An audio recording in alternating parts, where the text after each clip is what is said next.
If you were located a tad above sea level, between a river, a gulf, and a bayou, where it's hot and humid enough to rot any plant or animal, and were the site of several industrial plants, you'd stink too. Beaumont has been around since 1838. Some claim it was named for Jefferson Beaumont, because why would such a flat place call itself Beautiful Mountain? It's not recommended, but Beaumont is within spitting distance of Louisiana. So naturally, we have what literary types call a shared experience, a taste for crawfish, shrimp, crab, and in some circles, alligator, frog, and boudin, the Cajun answer to haggis. For music, distilled spirits, fun and games, and Tabasco. We wear fake beards made with Spanish moss and live in elevated houses with screens on the windows. Our driveways are made of oyster shells. We know how to drive in the rain, and we keep everything in the refrigerator so it doesn't rot. But tales grow wilder and taller in this climate. I say the lure of the place is that Beaumont is more Louisiana than Texas. More gumbo, less Anglo. Less Santa Fe, more étouffée. And we're all tinted with a little swamp water. So if someone did name Beaumont Beautiful Mountain, then they were probably drinking a little of that swamp water. Oil has been a big part of Beaumont ever since it emerged from the Jurassic goo. In 1901, a well at the Spindletop oil field came in and made history and Beaumont. The most common last name is Smith. The ninth is Broussard. Rice goes under or in everything. Beaumont is the county seat of Jefferson County, so there are a lot of law firms, kept busy with asbestos and tobacco. Fortunately, there are a lot of hospitals in Beaumont. Hotel Dieu, meaning House of God, is long gone now, but was where my great-grandfather and pioneer Texas surgeon Dr. Daniel Stewart Weir headed the medical staff, and with my grandfather, Dr. Stuart Taylor Weir, doctored everyone from port workers to big shots to prisoners. Doctors Weir and Weir occupied an office here in the Goodhue building.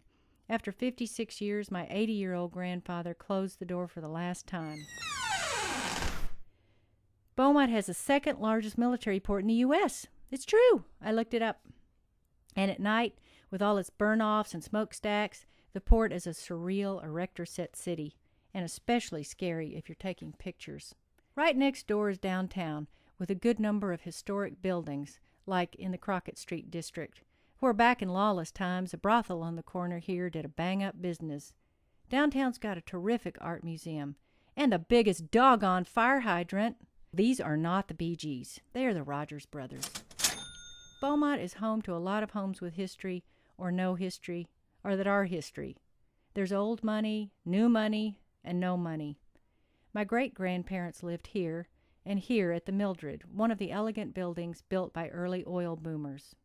Across the street is the pig stand, where the pig has stood since 1921. In 7th grade at Stephen F. Austin Junior High School, I sat next to a girl named Dora, who died of diphtheria. When I went here, we didn't have signs to tell us what our core values were. That's what Mom and Dad were for. If you swam up the Natchez, you get to the other place I'm from, the woods. My grandmother's people settled in and around the Big Thicket, which used to be about 1 million acres of big thickets, but is only about 100,000 now.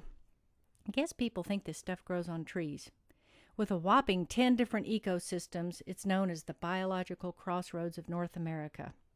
I joke that my people, like thicket legend Bud Hooks, killed off all the black bears, but they did. Big hurricanes are common. In 2005, Katrina's nasty bridesmaid Rita put FEMA on the map and on our roofs. And in 2008, it was Ike's turn to obliterate the beaches of our childhood, but spare the Bolivar Lighthouse. Until recently, the surrounding area was fertile ground for hate group cultivation. And Beaumont has no recycling program. But we can be mighty proud of the many talented people who have breathed the same muggy, toxic air we have. One of the greatest athletes of all times, Mildred Babe Diedrichson Zaharias, photographer Keith Carter, who has so eloquently captured this area's abundant and magical weirdness, country music legend George Jones, music icons Johnny and Edgar Winter, and an odd-looking little misfit from Port Arthur named Janis Joplin. I hope the Lord finally bought her that Mercedes-Benz. Yes, Beaumont stinks, but to me, it's like smelling poetry. That's it.